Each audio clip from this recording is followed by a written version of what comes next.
ओम शांति। 9 दिसंबर 2023।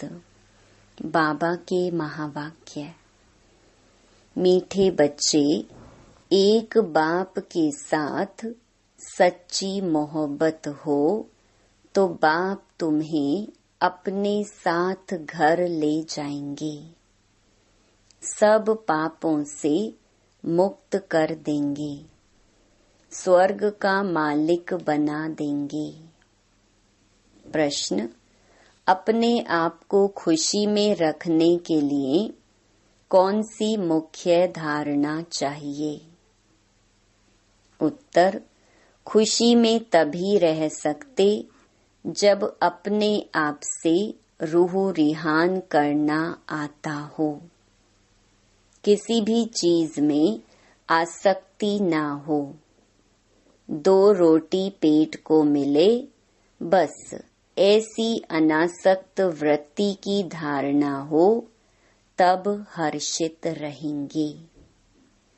ज्ञान का मनन कर स्वयं को हर्षित रखो। तुम कर्म योगी हो, कर्म करते, घर का काम करते, खाना आदि खाते भी बाप को याद करो। स्वदर्शन चक्र बुद्धि में घूमता रहे तो बहुत खुशी रहेगी। गीत: न वह हमसे जुदा होंगे। ओम शांति। मीठे मीठे बच्चों ने गीत सुना। यह है बच्चों की व आत्माओं की अपने परम पिता परमात्मा के साथ रूहानी मोहब्बत। यह रूहानी मोहब्बत सिर्फ तुम ब्राह्मण बच्चों की ही होती है। तुम अपने को आत्मा निश्चय करते हो, परंतु जब कहते हैं कि आत्मा सो परमात्मा, तो आत्मा किसके साथ मोहब्बत रखे? मोहब्बत होती है बच्चों की बाप के साथ। बाप की मोहब्बत नहीं होती है। अभी तुम समझते हो हम आत्माएं अपने परम पिता परमात्मा के साथ मोहब्बत जोड़ रही हैं। यह मोहब्बत ही तुमको साथ ले जाती है।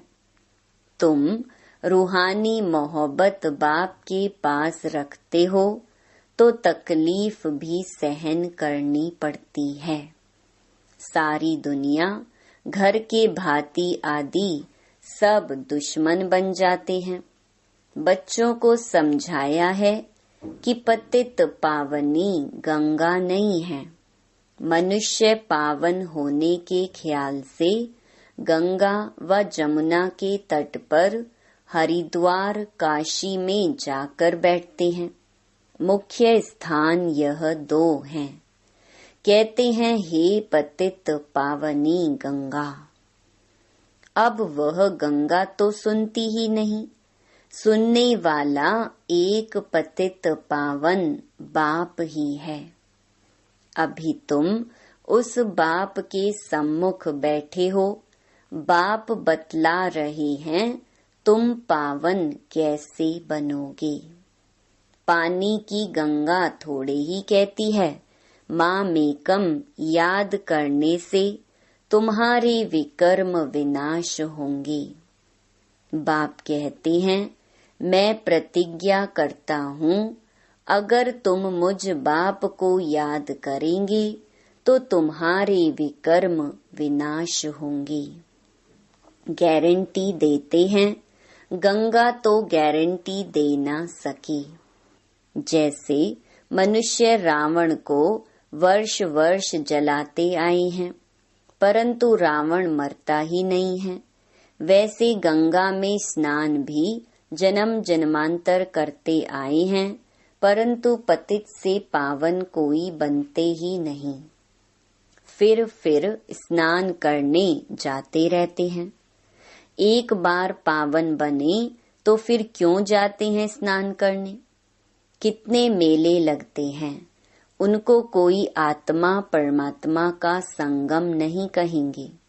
भक्ति मार्ग में भीड़ लगती है मेले पर।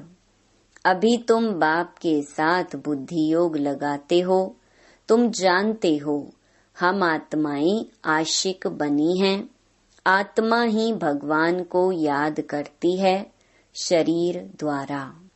बाप कहते हैं मैं भी इस शरीर द्वारा तुमको पढ़ा रहा हूँ, इसीलिए हमेशा बाबा को याद करते रहो।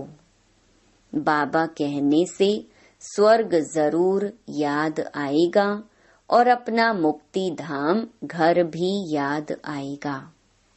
मुक्ति को निर्वाण धाम भी कहते हैं। यह है साकारी दुनिया। जब तक आत्माएं यहाँ न आएं तो साकारी दुनिया कैसे बढ़े। आत्माएं निराकारी दुनिया से आती हैं। मनुष्य सृष्टि बढ़ती जाती है। कोई समझते हैं नेचुरल बढ़ती रहती है। तुम जानते हो आत्माएं यहाँ आती हैं, वृद्धि को पाती रहती हैं। बच्चों को मालूम हुआ है कि स्वीट होम शांति धाम है। शांति को बहुत लोग पसंद करते हैं। तुम जानते हो शांति धाम तो हमारा स्वीट गॉड फादरली होम है। भारतवासी विलायत से लौटते हैं तो कहते हैं हम अपने स्वीट होम भारत में जाते हैं। जहाँ जन्म लेते हैं वह देश प्यारा लगता है।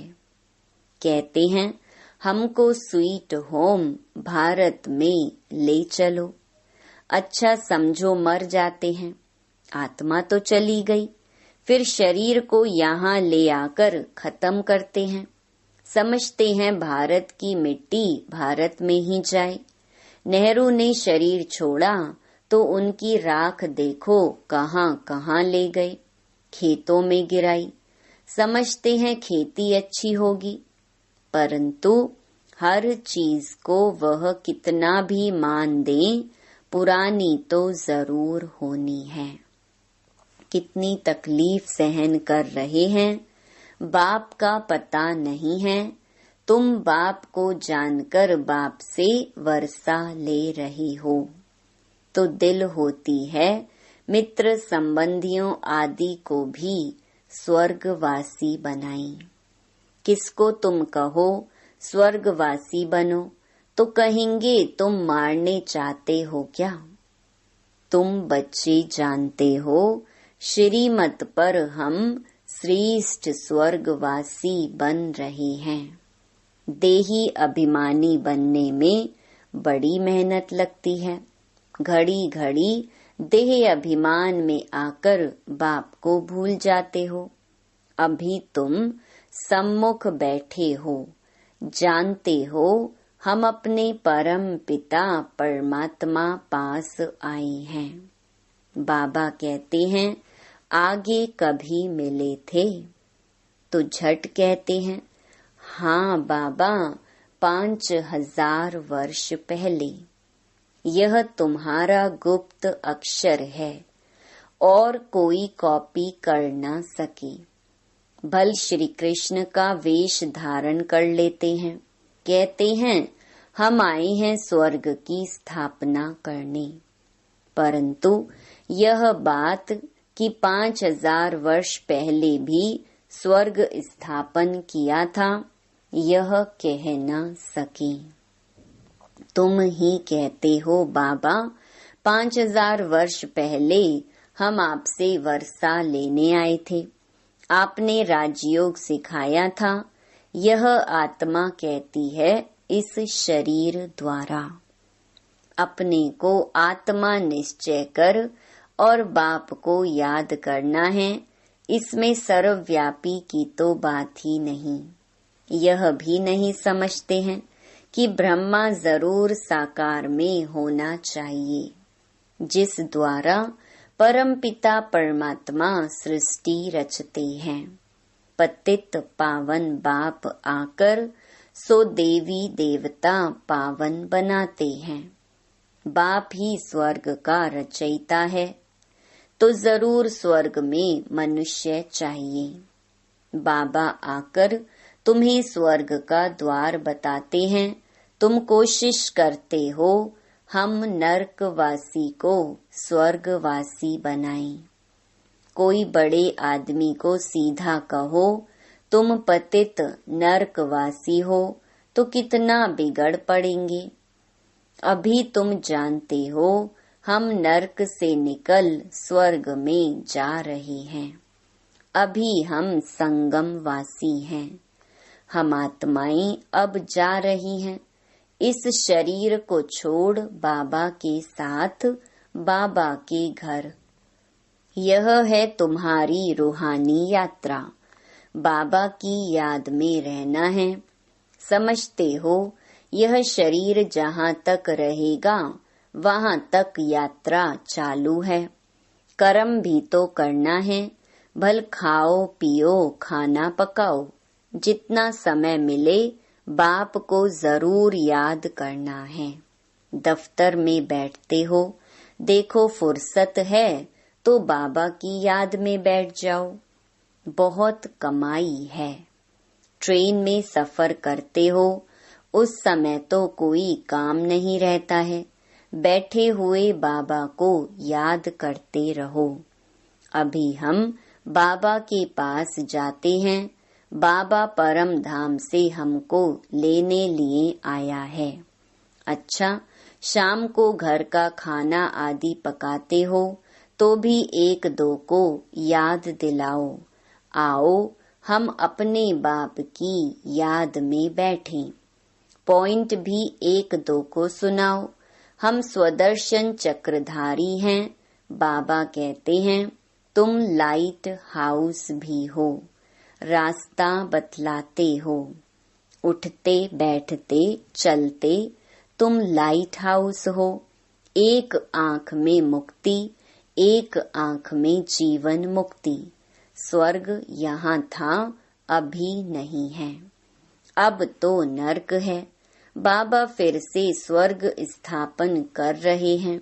बाप कहते हैं हम तुमको बहुत गुलगुल बनाते हैं, फिर तुम जाकर महारानी पटरानी बनेंगे। खद्दर की रानी नहीं बनना, तुम्हें 16 कला संपन्न बनना है, ना कि 14 कला। श्री कृष्ण 16 कला था। तुम बच्चियां कितने व्रत नेम आदि रखती थी, 7 रोज निर्जल रहती थी, कितनी मेहनत करती थी, परंतु श्री कृष्णपुरी में जा न सके। अभी तुम कृष्णपुरी स्वर्ग में प्रैक्टिकल में जाने लिए पुरुषार्थ कर रहे हो। श्री कृष्ण को द्वापर में ले जाने से स्वर्ग का किसको पता नहीं पड़ता है। वास्तव में 7 रोज का अर्थ क्या है सो तुम अभी जानते हो। सिवाय बाप के और कोई को याद नहीं करना है। बाकी निर्जल आदि की कोई बात नहीं। बाबा को याद करने से तुम बाबा के पास चले जाएंगे। बाप फिर स्वर्ग में भेज देंगे।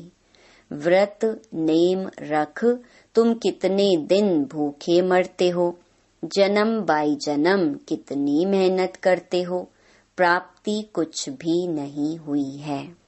अभी तुमको उनसे छुड़ाई सदगति मार्ग में ले जाते हैं। तुम कहते हो बाबा कल्प पहले भी आपसे मिले थे स्वर्ग का वर्षा लेने। बाप कहते हैं कदम कदम पर राय लेते रहो, सब हिसाब किताब पूछो, बाबा राय देते रहेंगे।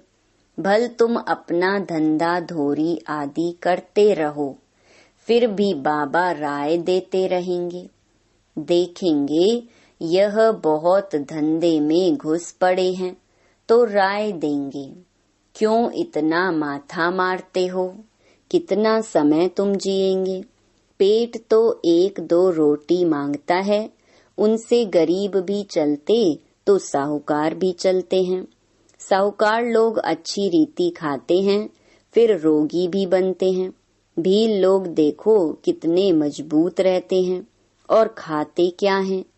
कितना काम करते हैं। अपनी कुटिया में वह खुश रहते हैं। तो इस समय तुम्हें और सब आशाएं छोड़ देनी चाहिए।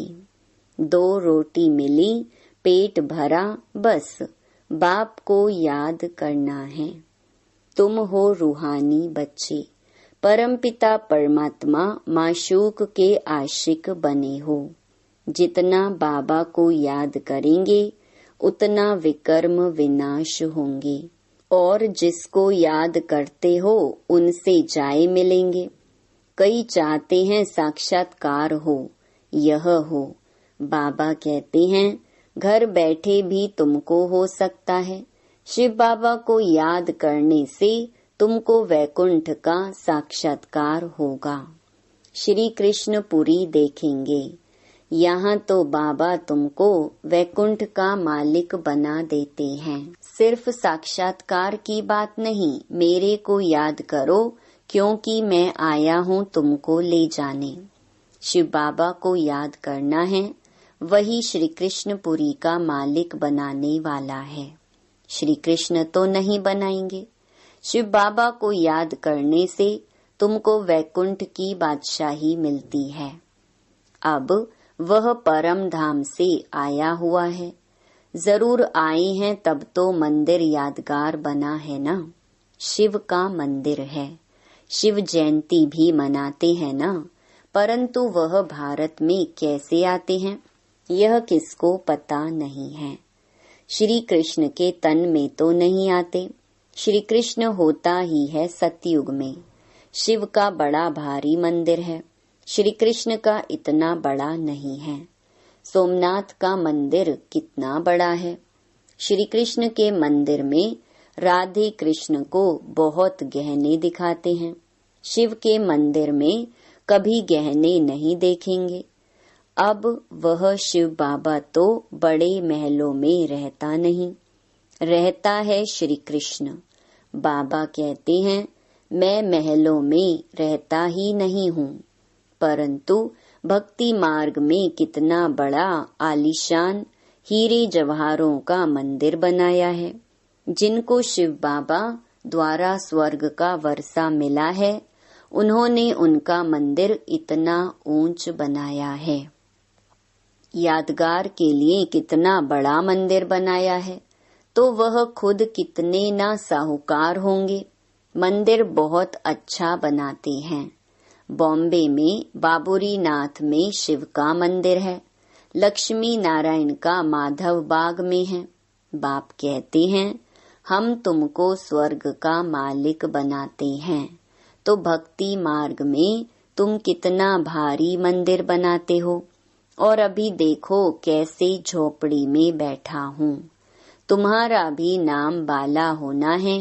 तुम जानते हो हमारा फिर मंदिर बनेगा। हमारे बाप शिव के भी बहुत मंदिर हैं। कमाल है। जिन्होंने सोमनाथ का मंदिर बनाया था वो कितने धनवान होंगे। अभी तो कितना गुप्त हूँ, कोई को पता नहीं। तुम जान गए हो, फिर कैसे शिव बाबा का मंदिर बनाना पड़ेगा। भक्ति मार्ग में आएंगे। मम्मा बाबा जो पहले नंबर में पूज्य बनते हैं, वैकुंठ के मालिक बनते हैं। फिर पहले पहले पुजारी बन मंदिर भी उनको ही बनाना है, तो दिल में कहेंगे ना हम ही पुजारी बन मंदिर बनाएंगे। ऐसी ऐसी बातों में रमण करने से फिर यह पुरानी दुनिया भूल जाएगी। आपस में भी ऐसी ऐसी बातें करनी चाहिए जो तुमको खुशी बहुत रहेगी। अपने से रूह रिहान करो। सुप्रीम रूह बैठ तुम्हारी रूह को रिझाते हैं। इस ज्ञान से हर्षित बनाते हैं। तुम कहते हो हम कल्प बाद फिर से आए हैं, अनेक बार बाप से मिले हैं, वर्षा पाया है। ऐसे ऐसे आपस में बातें करनी चाहिए। फिर तुम कर्म योगी भी हो, भल घर में खाना आदि पकाओ, खुशी रहेगी। तुम 84 जन्मों की हिस्ट्री ज्योग्राफी को जानते हो। हम अभी ब्राह्मण बने हैं, फिर देवता बन राज्य करेंगे, पुजारी से पूज्य बनेंगे, फिर महल आदि बनाएंगे। अपनी ही हिस्ट्री ज्योग्राफी सुनाते रहो। हमारी हिस्ट्री ज्योग्राफी चक्कर कैसे लगाती है, इसको ही स्वदर्शन चक्रधारी कहा जाता है। तुम तीनों लोकों को जानने वाले हो, ज्ञान का नेत्र तुम्हारा खुला है। यह चक्कर याद करने से तुमको बड़ी खुशी रहनी चाहिए, बाप को भी खुशी रहती है। अभी तुम सेवा में उपस्थित हो, तुम सेवाधारियों के मंदिर फिर बाद में भक्ति मार्ग में बनेंगे। अभी मैं तुम बच्चों की सर्विस में आया हूँ, तुमको स्वर्ग का पूरा वर्षा देने आया हूँ। जितना जो पुरुषार्थ करेंगे उस अनुसार स्वर्ग का मालिक बनेंगे। अच्छा, मीठे मीठे सिकिलधे बच्चों प्रति मात पिता बाप दादा का याद प्यार और गुड मॉर्निंग। रूहानी बाप की रूहानी बच्चों को नमस्ते। धारणा के लिए मुख्य सार। पहला, चलते फिरते लाइट हाउस बन सभी को रास्ता बताना है। सब आशाएं छोड़ एक बाप की याद में रहना है, बाप से राय लेते रहना है। दूसरा, ज्ञान की बातों में ही रमण करना है, अपने आप से बातें करनी है। स्वदर्शन चक्र फिराते सदा हर्षित रहना है। वरदान, योग की धूप में आंसुओं की टंकी को सुखाकर रोना प्रूफ बनने वाले सुख स्वरूप भव। कई बच्चे कहते हैं कि फलाना दुख देता है इसलिए रोना आता है, लेकिन वह देते हैं, आप लेते क्यों हो? उनका काम है देना, आप लो ही नहीं। परमात्मा के बच्चे कभी रो नहीं सकते, रोना बंद। ना आँखों का रोना, ना मन का रोना। जहाँ खुशी होगी वहाँ रोना नहीं होगा। खुशी व प्यार के आंसू को रोना नहीं कहा जाता। तो योग की धूप में आंसुओं की टंकी को सुखा दो, विघ्नों को खेल समझो तो सुख स्वरूप बन जाएंगे।